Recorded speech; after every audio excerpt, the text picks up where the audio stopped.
What do you think about the way that Tucker and Megyn have been Mhm, dealing with Candace? And let me throw Brandon Tatum in there as well. Do you mhm. feel like they are fair dealers? Do you think they're just trying to, be measured? What is your thought about how they're dealing with Candace?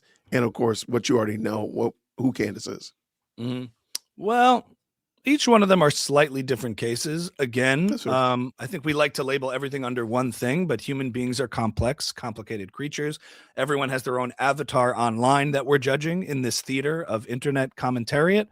That's the world we judge. And behind that scene, there's all kinds of complicated relationships abound, you know? Hmm. So let's take, for example, I don't know, Tucker. Tucker, I think Jeremy Boring said it well, is much more shrewd. I don't think Candace even knows what she doesn't know. I think it's become very evident as far as her actual knowledge and understanding of the issues is very shallow. And it's Okay. more that she's a creature of provocation and self-aggrandizement, wants to keep building the audience, keep provoking. I think if she made comments about Israel or Jews and no one reacted to it, like not a single click or, not a single reaction, not a single ounce of impact, she would have moved on. She admitted it in her conversation with Tim Dillon when she said, "To want to know the truth? We were only going to do one episode on Brigitte Macron, but then when they reacted to it the way they did, and Tim was like, ha ha ha, yes, of course, yes." So I think that that's what drives her: provocation, self-aggrandizement. I think Tucker's engaged in a little more of a political project. Jeremy Boring talked about this on Trigonometry, where he really feels this kind of playing into this grievance culture of sort of the Christian nationalists feeling, of America being drifted from its Christian roots, and also this maybe it's an axe to grind with legacy media in the form of Fox News and current new media in the form of Daily Wire, and wanting to exert his influence and his impact. And also, there's a look. I don't like to jump to the conclusions of, oh, he's funded by Qatar and bots and all that kind of stuff. I mean, I do think bots elevate his content, but he's got an investor from a VC firm connected to Qatar in some way. So there's this weird pivot he's been doing on radical Islam and trying to sanitize uh, the things in the Islam. radical Islamic world Right. while trying to demonize things in the West, which is a very strange thing to say, like, look how beautiful it is here. It's beautiful. I mean, and I care about Christians. I care a lot, like a lot. And then he'll talk about how, Christians who are protected in Israel and yet ignore slaughter of Christians around the world under a radical Islamic country. So, and how the populations of, Egypt and, countries across the Middle East have been de-Christianized. He doesn't say a word about it. So obviously the thing about Tucker is he plays a different game and he's more shrewd about it. He'll never say explicitly that he hates Jews or even hates Israel. He will say he hates it, but then say he loves it. He plays a game of confusion rather intentionally. So you can never quite pin him down, and he creates a sort of intellectual fog. I think that the purpose is to demoralize and create a whole wedge issue between the sort of things we've all commonly agreed upon values-wise in the West, and then he can seize that for impact and influence. I'm your guiding light. I'm your guru. Come with me. I'm America first. Meanwhile, he's been doing everything to demoralize the Trump coalition, demoralize people's faith in the West and Western values and principles, while saying, I'm the guy you can trust. Also, mainstreaming people. He says, I don't hold Yes. these horrible views, but I'll have everybody on who does, and then I'll just be like, wow, that's interesting, and he'll sanitize them and make them palatable. So it's a very he's I think one of the most dangerous in with regard to his conduct. And then you have sort of cowards in this space who will not properly stand up to these nefarious actors. Megyn Kelly seems to clearly be one of them, playing this game of under the guise of I was behind the scenes. I had this other thing who, people don't like to be demanded to make statements and do things. I can understand that can be annoying, Correct. but that should have no bearing on your actual positions. If you're a free thinking, rational individual with principles, then just because someone demands you to do something, that doesn't mean you shouldn't do it by virtue of the fact that somebody was nagging you. And it wouldn't, I'll give you an example.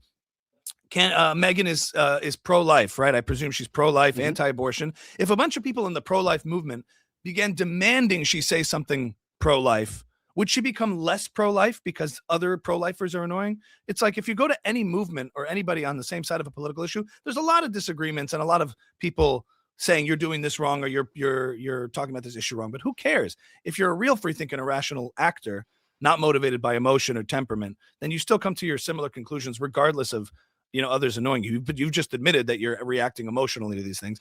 And I think it's a cowardice. She doesn't want to lose the audience or compromise on whatever Candace has popularized. And lose her audience. I think Megyn Kelly has lost the audience a few times. She went up against Trump. Remember, he's like, there was blood coming out of her everywhere. Remember that whole conversation? She lost the Trump crowd because she thought she could go against Trump. So she came back around to Trump. Then she was on NBC, I think, and sort of played the progressive journalist thing and then had to apologize for a joke about blackface or something. Got canceled from that. So that didn't work. And now she comes back into the fold as, a MAGA conservative. At the end of the day, look, I think, it's very disappointing. I think she's, presented herself as principled and at one point, and I appreciated that, and I appreciate her being outspoken, not just because it conveniently agreed with me. I obviously I did agree with her points when they were more pro-Israel, but regardless, I think her is also a shortcoming of conduct, a lack of moral courage to actually call out the nefarious actors.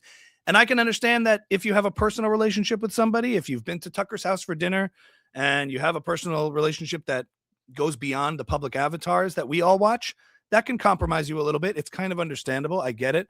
If I had a really close friend who was saying horrible things online, but he was somebody I knew for years before all that, it would take me a little longer, I would presume, to come out publicly on my show and condemn them. I might call them personally. I might try to talk to them. But then eventually it would get to a point as what I'd owe the audience as a commentator. Like Ben said, hey, listen, we're friends behind the scenes. I've known them for a long time, but these views are terrible. And what they're saying publicly is really objectionable. Here's why.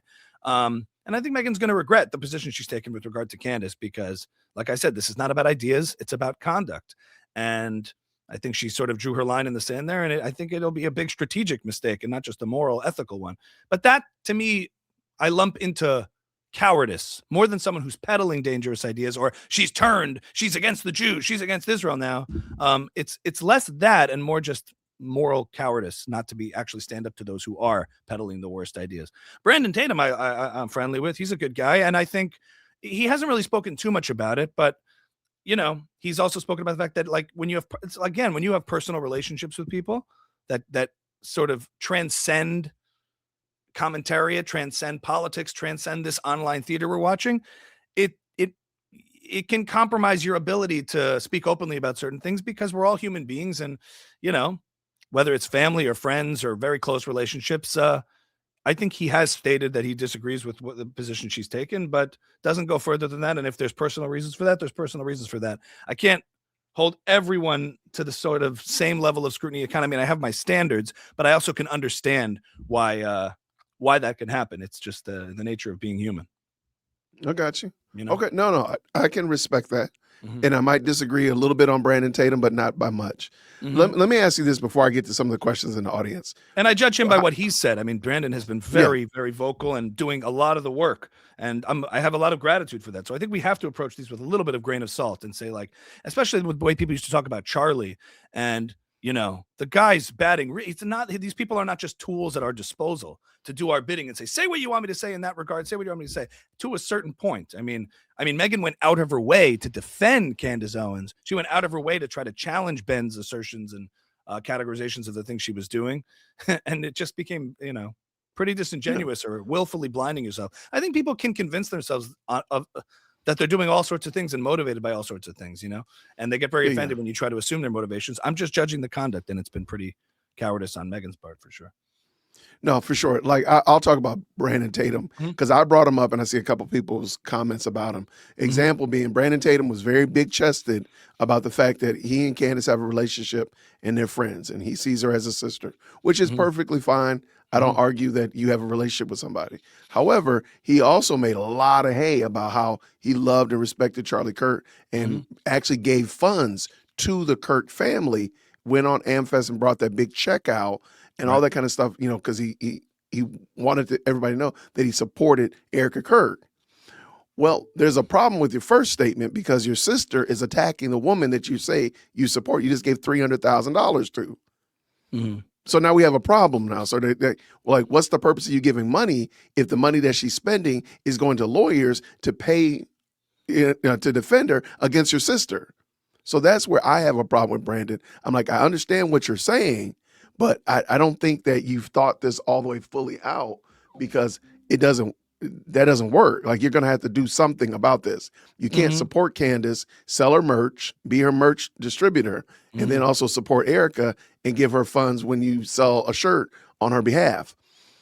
There might be a problem there. the untangling of this sort of thing is challenging and difficult. So I approach certain people with I give more people grace than others. I think in his case, I mean, I'm not exactly familiar with all the history, but they built the whole Blexit movement together. They have a deep, long relationship. That's why Charlie couldn't properly publicly condemn Candace either, even though behind the scenes, the amount of damage she's since done since his death, and even before that, was a huge liability. But again, Dennis Prager took, I don't know, a year or so to write a strongly worded, very, very precise letter, actually taking to task everything Candace had done. And he made it much more about her conduct than anything personal about her. I know you liked that episode. This is actually a clip from a larger live stream. The link is down in the description, so you can go check it out. I hope you enjoyed it, and I'll see you down there. Grace and peace.